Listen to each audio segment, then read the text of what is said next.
Hello et bienvenue dans une nouvelle vidéo. Aujourd'hui, on se retrouve pour notre Will I Buy It hebdomadaire. Comme chaque semaine, donc, je me rends sur différents comptes Instagram pour aller checker les dernières nouveautés et annonces sorties en termes de make-up, skincare, beauté de manière générale et je vous donne mon avis. On commence avec la page Insta de Trendmood et la première chose que je vois, c'est une nouvelle palette chez Sigma. C'est la Cool Neutrals Eyeshadow Palette. Elle coûte 52 $. On a 14 teintes, c'est leur format habituel pour ces palettes. Alors, le packaging est très joli. L'harmonie de couleurs aussi. Je suis un petit peu sceptique quant au nom Cool Neutrals. Pour moi, c'est pas des neutres froids. Alors, il y a du froid dedans, mais il y a aussi des dorés ocre là, la définition même du maquillage chaud. Donc, je trouve que le nom colle pas et c'est dommage parce que si je vois pas le nom et que je regarde juste la palette, je me dis tiens, c'est intéressant parce qu'on a un vrai mélange, on a vraiment des teintes plutôt froides, smoky, et puis on a des teintes plutôt chaudes, dorées. Il y a un bon mix. Il y a des jolies teintes, il y a de quoi faire finalement pas mal de looks différents tout en restant sur quelque chose d'assez neutre. Mais le nom Cool Neutrals fait que je me dis, hein, non, pas du tout. Donc là pour moi il y a une erreur de marketing, mais pas une erreur dans l'harmonie de couleur. Elle est vraiment très jolie. Elle pourrait m'intéresser, mais j'utilise vraiment plus de palettes ces derniers temps, donc je me vois pas particulièrement l'acheter, mais j'aime bien la formulation des fards Sigma. J'ai 2 palettes de chez eux que j'aime beaucoup, mais je vous dis, j'ai 2 palettes, je les utilise pas. Et en plus, les 2 palettes que j'ai finalement mélangées, c'est celle-là un petit peu que ça donne. Mais c'est une jolie palette, juste le nom, non. Ensuite, chez Armani, on a les Luminous Silk Cheek Tint. Ils sont pas déjà sortis? Il me semble qu'on a déjà vu des blushs liquides comme ça chez Armani il n'y a pas longtemps. Bon, écoutez, ça coûte 39 $. On a 6 teintes. Peut-être qu'on les avait annoncés, mais que là, ils sortent du coup dans quelques jours. Ils sont jolis, hein. Ils sont jolis. Ils font envie forcément parce que c'est des blushs liquides. C'est un peu, vous voyez, un packaging un peu luxe. Voilà, ça me parle. Mais c'est pas une marque que j'achète et...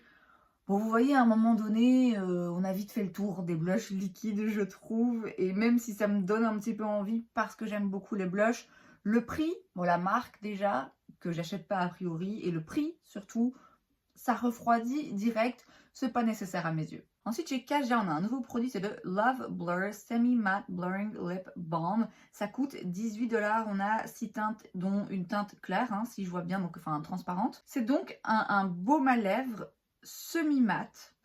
Alors c'est intéressant je trouve parce que les baumes à lèvres qu'on voit comme ça hydratants, ils sont toujours un petit peu plus lumineux forcément.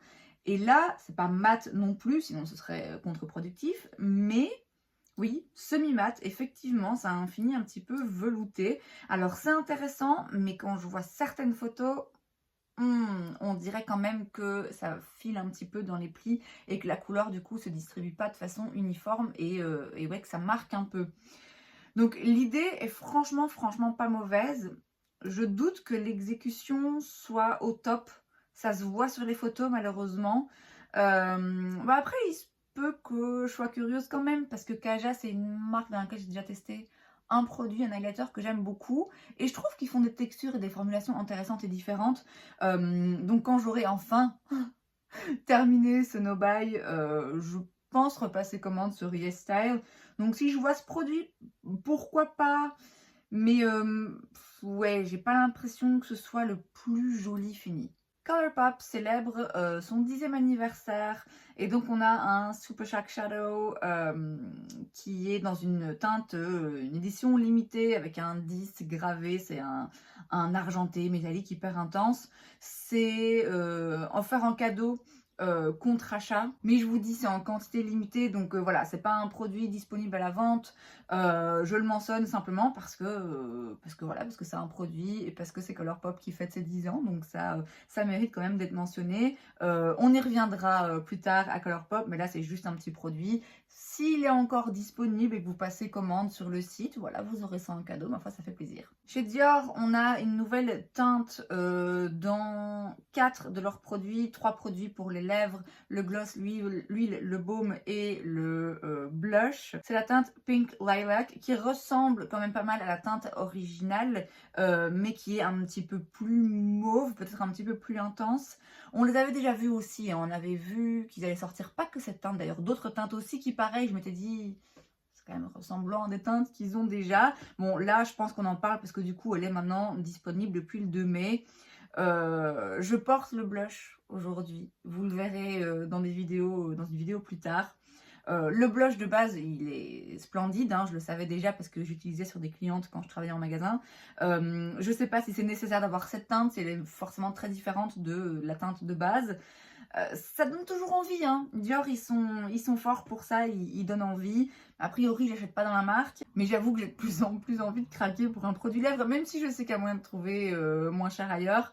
Bon, en l'occurrence, pas pour cela, pas pour cette teinte, mais ouais, je peux pas vous dire que le blush en vaut pas la peine parce que je le trouve très joli. Ensuite, chez Auden's Eye, on a la Jewel Shine Collection.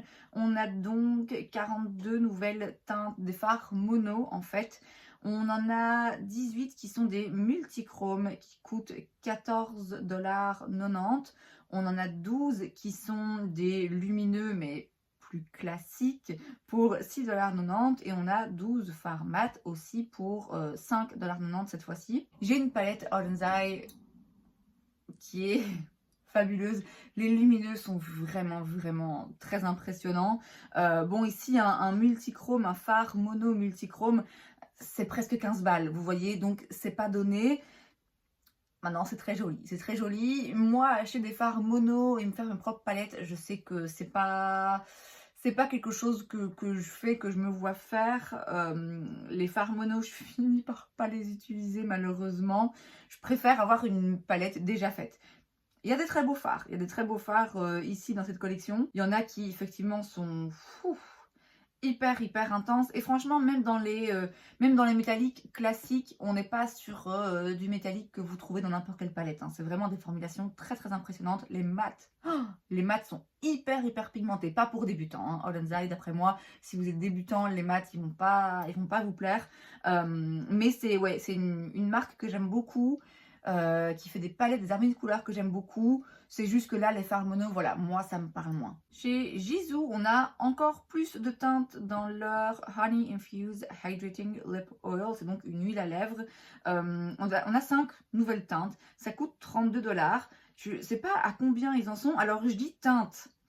Je pense que ça colore légèrement les lèvres, mais j'ai pas l'impression que ce soit hyper opaque, hyper pigmenté, en tout cas je pense pas. C'est surtout des goûts différents, puisque du coup on a rose, on a mocha, on a pina colada, caramel et tutti frutti. Ça me parle pas cette marque, je sais pas pourquoi, j'arrive pas à en avoir envie. Alors non pas que j'ai envie de me forcer à avoir envie de produit, si c'est logique ce que je raconte, mais je l'ai vu tourner, je sais que c'est une marque, surtout ce produit qui est un petit peu trendy. Moi non, je sais pas pourquoi, j'ai une réaction de non, vraiment, ça me dit pas trop. Donc là, les nouvelles teintes, ça fait pas exception, ça m'intéresse pas. Chez Chic Glam, on a des nouvelles teintes dans leur Luna Glow Highlighter. Donc il existait déjà en une teinte, je sais pas laquelle était la teinte de base. Et maintenant, on en a 3 supplémentaires. Ça coûte 7,99 $. J'ai l'impression qu'ils commencent à augmenter un petit peu les prix. Alors, ça reste tout à fait correct, hein, par rapport à plein d'autres choses. Et donc, vous pouvez avoir le set avec les 4 highlighters directement pour 37,99 $. Alors, oui, par contre, il faut qu'on m'explique parce que 8 x 4, ça fait 32, si je me trompe pas. Donc le set est plus cher que si vous achetez individuellement. Je sais pas si c'est une fausse de frappe ou si du coup il y a un truc avec le set, mais les calculs sont pas bons. Alors ça m'intéresse pas pour plusieurs raisons. D'abord le packaging, oui ok c'est mignon, mais je sais que ça va être une galère à ranger, ça m'emmerde. En plus, en voyant les photos, je remarque déjà que je pense pas que ça va être le genre de fini que j'apprécie, même si c'est pailleté. Pour avoir déjà testé en fait des highlighters de chez Chic Glam, j'ai pas été convaincue. Et là j'ai l'impression que c'est le même genre de formulation qui par le passé m'ont pas convaincue. Ça a l'air joli comme ça, mais non, je pense pas que je vais être fan. Chic Glam, c'est un peu qui te double. Il y a des produits qui valent vraiment le coup parce que pas trop cher et vraiment très bien. Et puis il y a des produits qui d'après moi sont vraiment pas top en termes de qualité. Et ce qui fait que oui, parfois on teste et on se retrouve à devoir se débarrasser de pas mal de choses. En tout cas, moi c'est l'expérience que j'en ai fait jusqu'à présent. C'est vraiment qui tout double. J'ai quelques produits de la marque que je trouve vraiment très bien et je me dis waouh, mais c'est une pépite, comment ils ont réussi à faire ça avec un produit qui coûte tellement pas cher. Et puis il y a eu aussi pas mal de gros loupés où je me suis dit non, même si on me paye, je l'utilise pas. Donc ouais, vraiment qui tout double. Là pour moi, non, ça va pas me plaire, donc je vais même pas essayer. Ensuite, dans la marque Rabanne, on a des nouveaux produits pour les lèvres qui coûtent 32 $. On a deux formulations. On en a une hyper brillante où vous avez 3 teintes mais assez en transparence. Très brillante, pailletée. Ouh, j'ai pas l'impression que ça va être très joli, très flatteur. C'est très joli comme ça en photo, mais je pense que ça va faire un résultat un petit peu métallique. Il y en a un là, un petit peu vert menthe là. Je doute que le résultat soit particulièrement joli. Et puis on a une autre formulation, donc toujours très brillant, mais sans les petites perles, vous voyez, sans le côté un petit peu pailleté, oui, perlé de l'autre produit. Et ça du coup, voilà, c'est un rouge à lèvres classique, hydratant, lumineux. Rien m'intéresse là-dedans. La marque m'intéresse pas particulièrement. C'est pas le genre de marque moi qui me parle. Là, les produits à lèvres, on en a un, comme je vous dis, qui est assez classique, qu'on peut retrouver dans n'importe quelle marque. Un autre qui a l'air un petit peu plus original, mais qui du coup, je trouve, a pas l'air forcément très flatteur. Donc rien là-dedans pour moi. Chez Colourpop, je vous ai dit qu'on allait y revenir. On a une nouvelle collection, c'est la Precious Metals Collection. On a tout d'abord une palette pour 35 $ avec 30 fards. Très lumineux, très métallique, assez neutre, avec quand même principalement du chaud, mais pas du chaud extrême non plus.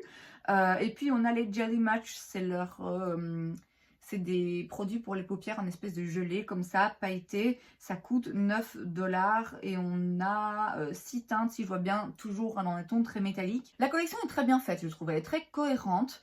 Le thème est respecté et c'est une collection qui est pas non plus trop imposante comme à l'habitude de le faire Colourpop, où ils sortent tellement de trucs de partout qu'on comprend plus rien.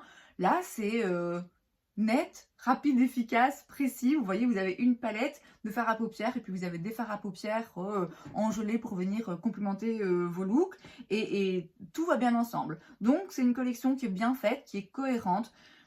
Alors moi ça me donne envie la palette parce que ça brille, vous voyez, et si ça brille forcément ça m'intéresse. Mais ouais, comme toujours avec la palette Colourpop, il y a beaucoup de fards, donc c'est un peu... je préfère qu'il y en a moins. Sinon, je me sens vite dépassée par les événements. Et puis, voilà, ça ressemble quand même... Il n'y a pas de fard là-dedans que je vois où je me dis, waouh, c'est un fard vraiment spécial. Ça ressemble à d'autres palettes que j'ai déjà, à d'autres teintes que j'ai déjà. Donc, ce ne sera pas pour moi. Mais c'est réussi. Chez L'Oréal, on a le True Match Lumi, le Liquid Blush. C'est donc un blush liquide. Ça coûte 12,38 $. C'est précis. Il y a 6 teintes. C'est un blush liquide lumineux et alors non. Alors il y en a un, il est juste dewy. Non, il y en a 3, pardon. Voilà, il y en a 3 qui sont juste dewy.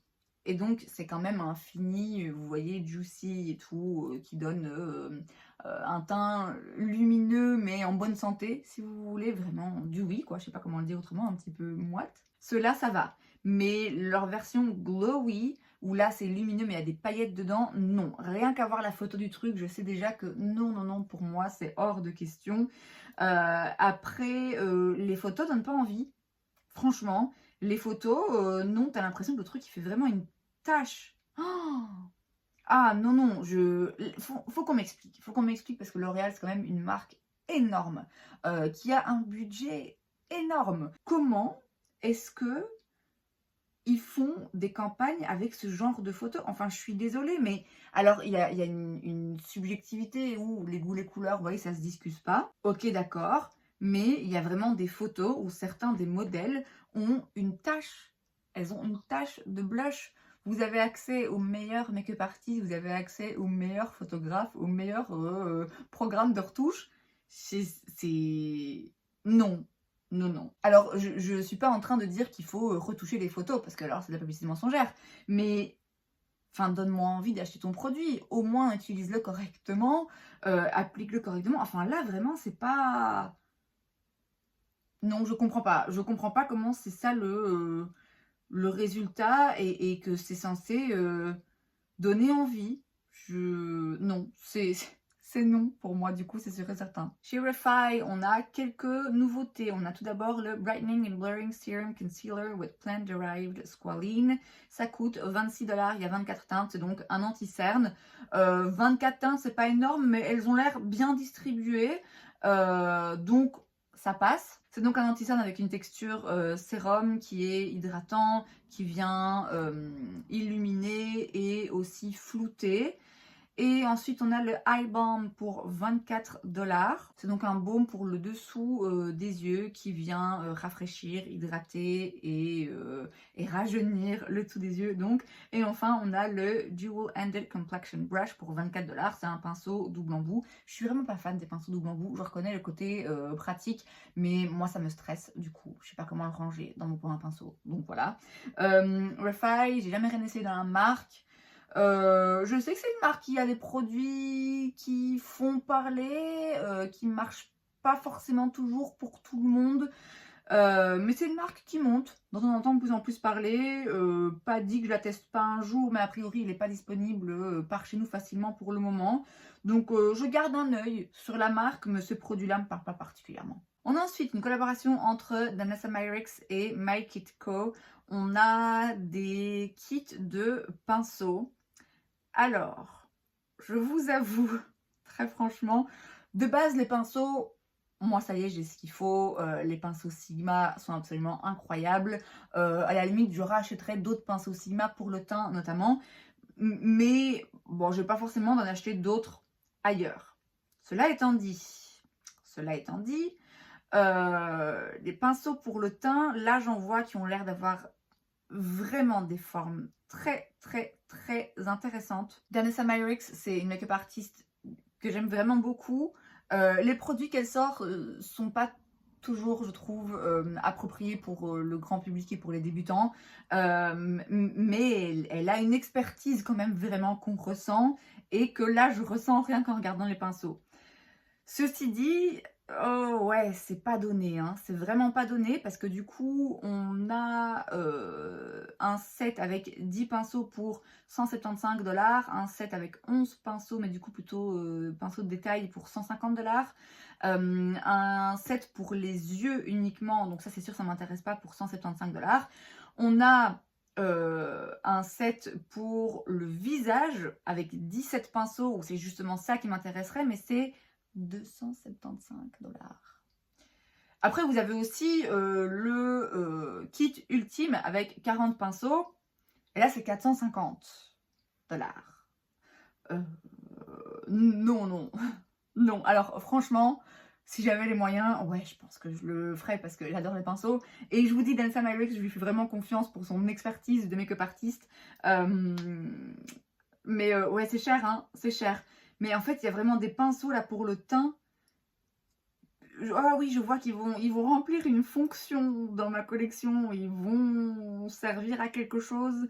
Mais ouais, je peux pas justifier de dépenser près de 300 balles pour des pinceaux. Donc ce sera non, malheureusement. Mais ouais, c'est pas l'envie qui manque, hein. Ensuite, chez Sol de Janeiro, on a une collection d'édition limitée pour l'été 2024. On a 3 nouvelles, j'allais dire nouvelles teintes, pas du tout, 3 nouvelles senteurs de leur brume parfumée.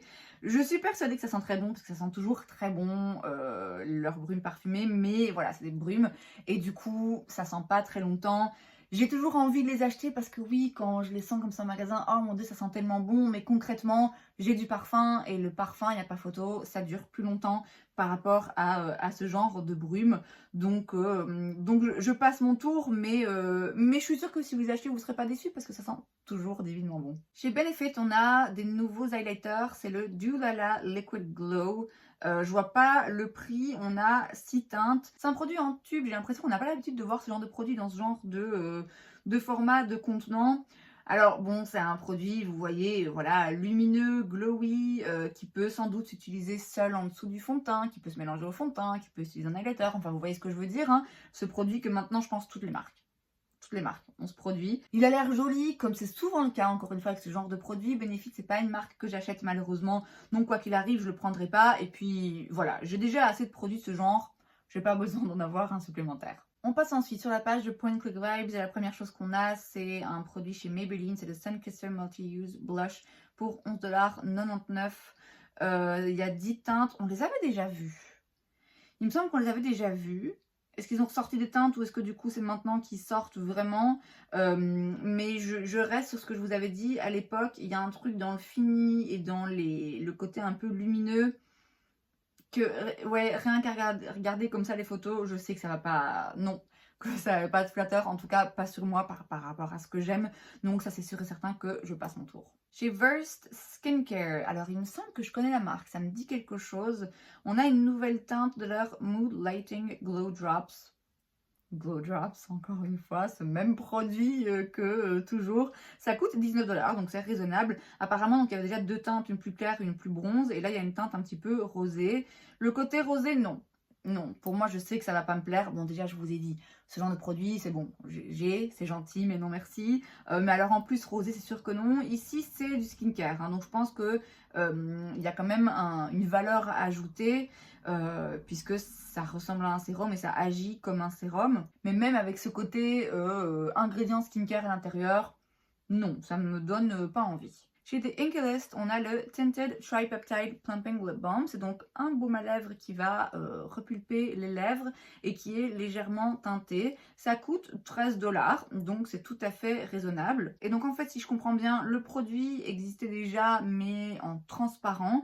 Et là, ils le sortent en produit coloré, tout à fait logique, tout à fait en lien avec les tendances actuelles, non seulement de ce genre de produit, mais de marques skincare qui commencent un petit peu à faire des produits couleurs, des produits make-up, en passant notamment par des hybrides comme ça qui allient un soin pour les lèvres et une couleur, et donc un produit oui, de make-up. Donc oui, c'est cohérent, c'est tout à fait logique qu'ils sortent ce genre de produit. Je peux pas dire que ça m'intéresse particulièrement. Le prix est franchement raisonnable. Donc moi, là, tout de suite, ça me parle pas, mais pourquoi pas, c'est intéressant. Ensuite, chez Bubble Skincare, on a une collaboration avec Inside Out 2. Alors, c'est sûrement un dessin animé que je ne connais pas. C'est pas le truc avec les émotions, là? Et du coup, ils sortent un 2. Bon, bref. On a une collection entre ce dessin animé et la marque Bubble. Je pense que c'est juste le packaging qui est en édition limitée. J'ai entendu parler de la marque récemment, je sais plus où, et apparemment c'est une marque qui est sympa et les produits sont pas trop chers. Franchement, c'est du skincare à prix quand même abordable. Maintenant, vous savez bien, moi ce genre de packaging, édition limitée, en collaboration avec des dessins animés, bon, je m'en fous un peu. Je serais pas contre en soi de tester la marque un jour, mais bon, c'est pas ça qui me donne envie. Chez Innisfree, on a une collaboration cette fois-ci avec Kuromi, qui aussi, j'imagine, un manga ou un personnage de jeux vidéo, j'en sais rien, je connais rien là-dedans. Donc on a un petit set et de nouveau, hein, les produits existent, mais là c'est juste un packaging différent. La marque Innisfree, j'en ai déjà entendu parler, je peux pas dire que je sois particulièrement curieuse et encore une fois, bon, c'est pas ce genre de collaboration et de packaging qui me donne plus envie qu'une autre. Chez Kayali, on a un nouveau parfum, c'est le Vanilla Sugar Rock Candy. Alors, j'aime beaucoup la vanille et j'aime beaucoup les parfums sucrés. Alors celui-là, oh, je pense que je pense qu'il va me plaire. Après, c'est aussi risqué que ce soit beaucoup trop écœurant. Mais ils ont vraiment des parfums qui sentent très bons. Après, c'est pas donné, vous voyez. Est-ce que je serais prête à craquer pour celui-là, pas sans l'avoir senti, quoi qu'il arrive? Mais je suis curieuse, je suis vraiment très curieuse de le sentir parce que je pense que ouais, c'est le genre de parfum que je vais adorer. À voir, à voir. Je vais mener l'enquête, je vais essayer de le trouver dans un magasin quelque part et d'aller le sentir pour voir et pourquoi pas prendre un tout petit format. Chez Milk, ensuite, on a le Eclipse Mattifying Plus Blurring Primer Stick pour 36 $. Est-ce que ça n'existait pas déjà ce truc? Peut-être pas celui-là, mais je sais qu'à un moment donné, ils avaient un stick comme ça qui floutait les pores. Je sais pas s'il existe encore et du coup là c'est juste une autre version. Mais donc du coup on a un côté en effet qui floute les pores et un autre côté qui matifie. De base, Milk, j'avoue avoir perdu un petit peu d'intérêt pour la marque. Ouais, leurs produits m'intéressent pas plus que ça. Bon, après, d'après les photos, là, ça a l'air efficace, mais j'ai pas la peau assez grasse, vraiment grasse, que pour avoir besoin forcément de ce genre de produit. Maintenant, s'il floute très bien les pores, pourquoi pas. Mais le côté stick aussi, moi, ça me dérange, vous voyez. Donc non, ça m'intéresse pas. Et enfin, on termine avec un nouveau petit kit chez Pharmacy. C'est le Double Dose of Raspberry Limited Edition Set. Ça coûte 80 $. Vous avez 2 petits produits. Alors, je trouve que 80 $, ça m'a l'air quand même d'être... de pas avoir des quantités énormes ces trucs. Donc c'est pas donné, mais bon, c'est peut-être la photo hein, qui prête à confusion et qu'en fait c'est des produits en grande taille. Donc à l'intérieur vous avez en édition limitée leur baume démaquillant, mais avec une senteur du coup framboise. J'en ai entendu dire beaucoup de bien de ce baume démaquillant, mais je l'ai pas encore testé. Et puis vous avez aussi un sérum avec vitamine A et rétinol. Moi j'ai un masque hydratant de la marque que j'aime bien. Je sais hein, qu'ils font des chouettes produits, mais ouais, ce genre de petit duo, non, là ça me parle pas particulièrement. Et je vous dis 80 $, ça me paraît un petit peu cher. Maintenant voilà, ça peut aussi être intéressant puisque justement on teste deux produits de la marque en un finalement. Mais moi non, ça m'intéresse pas, pas suffisamment. Et pareil, la senteur framboise, oui, je m'en fous un peu. Et c'est donc tout pour cette vidéo, j'espère que ça vous a plu. Si c'est le cas, n'hésitez pas à laisser un like. Vous pouvez aussi vous abonner à ma chaîne parce que c'est gratuit, donc pourquoi pas. Et moi je vous vois la prochaine fois. Bye.